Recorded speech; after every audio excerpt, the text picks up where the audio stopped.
Então, a Casa Molokun, ela nasce da minha história religiosa. Eu fui iniciada no candomblé com 14 anos de idade, e aí, como toda mulher no candomblé, ela começa a entender os segredos da cozinha religiosa, sagrada, como fazer as comidas, desde cortar um quiabo a lavar a louça, e depois pelas mais velhas, via oralidade, que a gente não tem documentos dentro da casa de candomblé que hoje em dia já temos, mas não temos tantos registros de como fazer essa comida.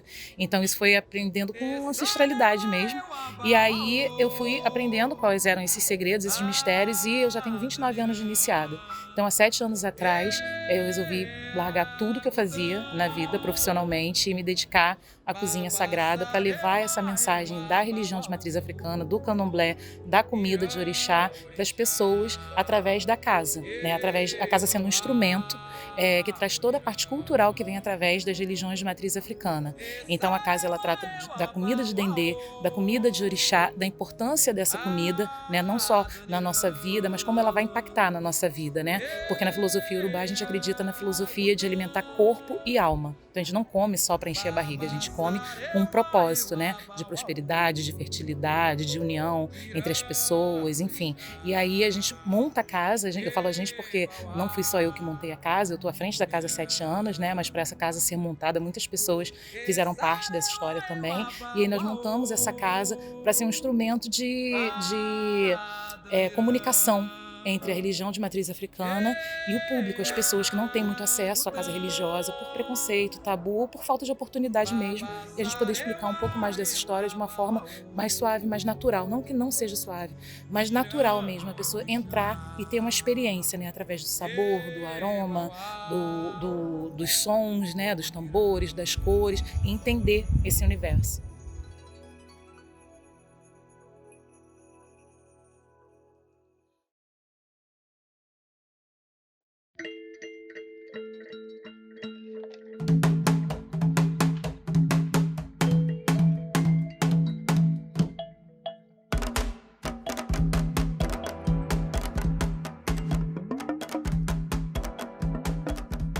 Que eu vou falar sobre a história da Pequena África é sobre pessoas que chegaram aqui escravizadas, né, sendo tiradas sua liberdade, mas que vieram com uma força cultural, religiosa gigante. Nesse chão pisaram muitas pessoas com muitas histórias. Histórias de reis, rainhas e de povos que louvavam seus deuses dançando e que tinham tanta importância na vida das pessoas. Muitas pessoas dentro da própria comunidade em África, né, em regiões de África, eram sacerdotes, sacerdotisas, princesas, rainhas, reis, enfim. E aí quando chegam aqui, essas pessoas não têm a liberdade, mas elas mantêm toda essa riqueza, né, dessa liberdade dentro de si. Então, quando eu falo sobre a minha ligação e da casa com essa região, é sobre um resgate da história dessa ancestralidade. Porque não adianta você fazer um circuito chamado Pequena África e saber toda a história do que aconteceu aqui, de tanto sofrimento, de tanta dor, de tanto sangue, de tanta gente que pisou sofrendo nesse chão, e você falar apenas do sofrimento. Porque existe um legado gigante que essas pessoas trouxeram. E esse legado tem que ser falado para que essa memória nunca seja apagada e esquecida. Então, assim, uma forma de você certificar essa história e dar uma satisfação positiva e alegre para essa ancestralidade que já sofreu tanto e dizer que a gente continua fazendo, né, o que eles gostavam de fazer, o que eles poderiam ter feito, mas foram vetados de fazer por conta da falta de liberdade, que a gente continua fazendo através da comida de dendê, através do som dos tambores, cada vez que a gente bota um fio de conta. Então a gente deve uma satisfação a essa ancestralidade local desse circuito chamado Pequena África. Então esse lugar tem que ser extremamente valorizado e lembrado sempre.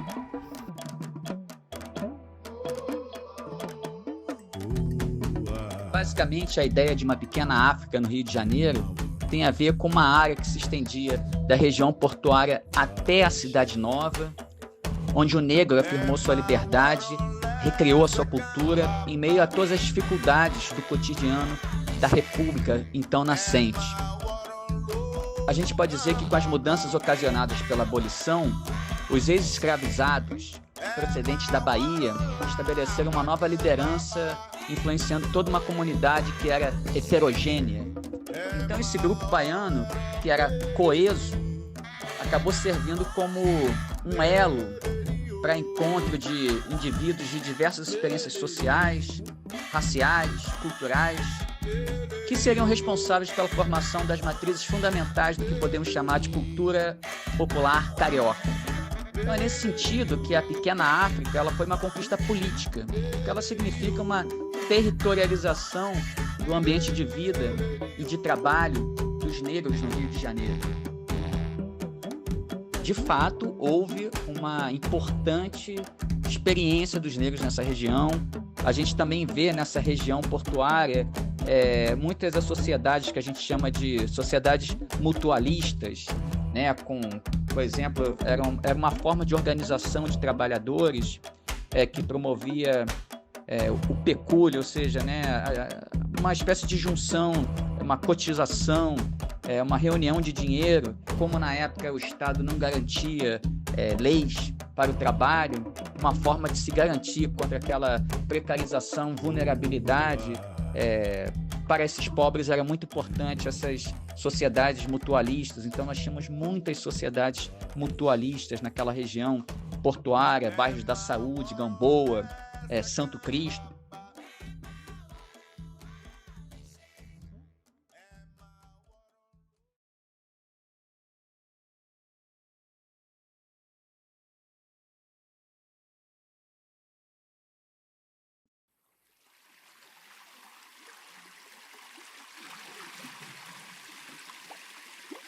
Eu vi mamãe Oxum na cachoeira, sentada na beira do rio.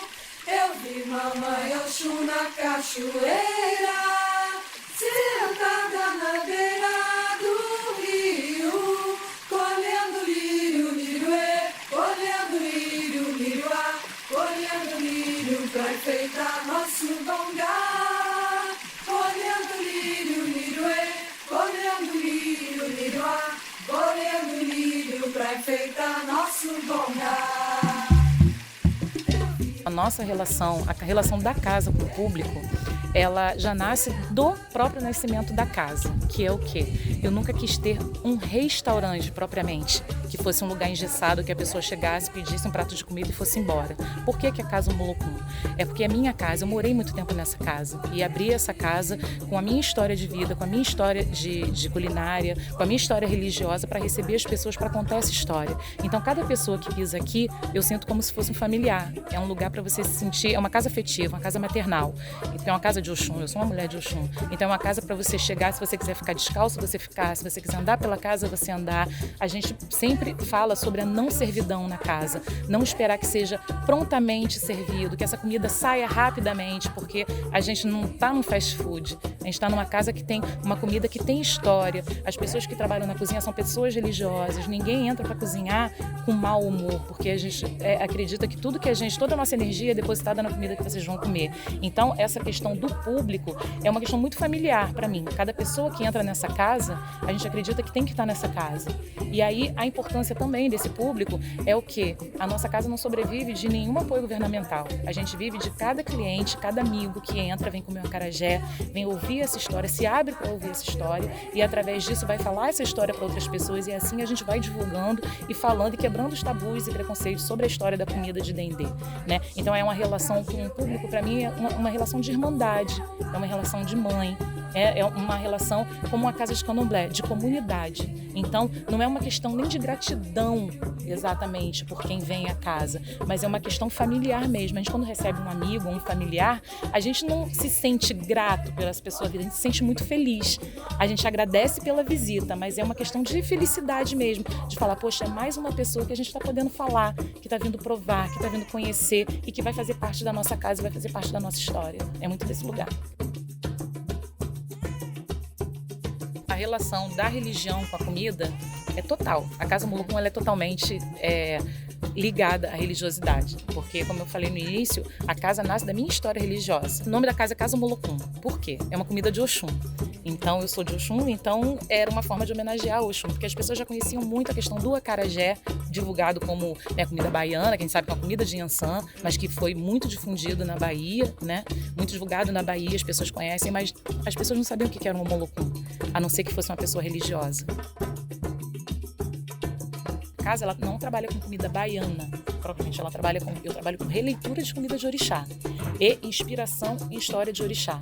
Então, o Molokum a gente faz de uma forma como uma releitura, porque aqui na casa eu não faço exatamente a comida votiva, eu não estou na minha casa religiosa, minha casa religiosa é em outro lugar, mas a gente está falando sobre uma comida de Oxum. Então a gente faz toda a base de uma comida de Oxum e começa a releitura, cobre com uma muqueca de camarão, acompanha com outras coisas, mas a base é sempre a mesma, né? Se a gente vai falar sobre Oxóssi, a gente vai usar a carne, a gente vai usar o milho, se a gente vai falar sobre algum, a gente pode usar um inhame, a gente pode usar tantas outras coisas, né? E por aí vai.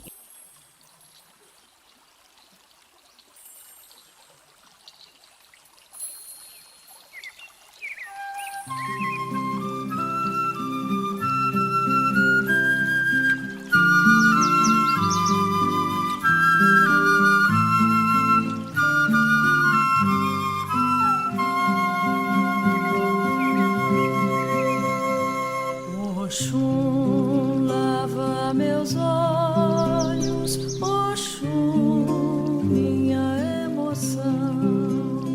Oxum, lava meus olhos, Oxum, minha emoção. Oxum, flor das águas, lava o meu coração. Oxum, flor das águas, lava o meu coração. Oxum, lava meus. Então é uma ligação total. A minha cozinha aqui é uma cozinha que ela é sagrada, porque ela é uma cozinha onde só entram pessoas que são iniciadas, isso é um pedido de Oxum, né? Quando eu antes de abrir a casa, quando foi o chamado para abrir a casa, eu abri a casa porque foi um chamado de Oxum. O Oxum mandou eu parar tudo que eu fazia na minha vida e me dedicar a isso, que era através da minha mão que eu ia sustentar. Eu tenho 4 filhos, gente, estou grávida do 5º. Eu criei os meus filhos, gero renda para outras famílias, as pessoas que trabalham com a gente, através da comida de orixá. Então, assim, eu falo que eu sempre tenho que divulgar isso, que o orixá, ele fez tudo na minha vida. Ele não me deu só um trabalho, ele me deu sustento, alegria, uma forma de ajudar as pessoas que convivem comigo, os nossos parceiros. Então, a ligação é completa. Oxum, lava meus olhos, Oxum, minha emoção. Oxum, flor das águas. Sobre como eu gostaria que a casa fosse divulgada, isso é muito importante pra gente, né? Porque cada pessoa que vem aqui, uma das melhores propagandas é uma pessoa que vem aqui e sai satisfeito, né? Mas também a gente fica muito triste da casa, não só aqui a casa, como outras casas, outros lugares também que abriram, que falam sobre cultura afro-brasileira, não são tão divulgados na mídia e para outros meios, né? Então, assim, a gente queria muito que isso fosse divulgado, não só pelas pessoas que vêm na casa, mas que outros meios de comunicação procurassem. A gente tem sido bem procurada, mas a gente acha, não, a gente tem certeza que isso tem que ser mais divulgado, que isso está falando sobre toda a parte cultural da história do nosso país, da história de pessoas que construíram a nossa parte cultural, né? A cultura do Rio de Janeiro, do Brasil em si. Então, por que lugares elitizados eles têm uma visibilidade gigantesca e lugares que falam sobre comida preta, comida de axé, comida de dendê, eles são desvalorizados, não tão valorizados, né? Porque sempre tem essa questão de depreciarem, né? Então, essa divulgação, não só o que vocês estão fazendo, como o que os nossos clientes fazem, é muito importante. Mas por que não a gente ir para a grande mídia, né? Então, o brasileiro já tem por hábito valorizar muito o que é de fora. Eu sempre falo isso em palestra, ninguém se preocupa em pagar, quanto vai pagar quando você vai para comer um japonês, uma barca de comida japonesa, ou se você for para uma cantina italiana, ou se você for para um bistrô de comida francesa, ninguém vai se preocupar com o valor. Mas quando a gente vai falar de comida de axé, de comida de dendê, as pessoas querem botar preço, valor. E eu falo, quando a pessoa fala assim, nossa, mas é isso tudo, combo, esse menu completo, que é um valor super tranquilo de se pagar, eu falo, não é isso tudo, é uma história inteira, né? São séculos de história.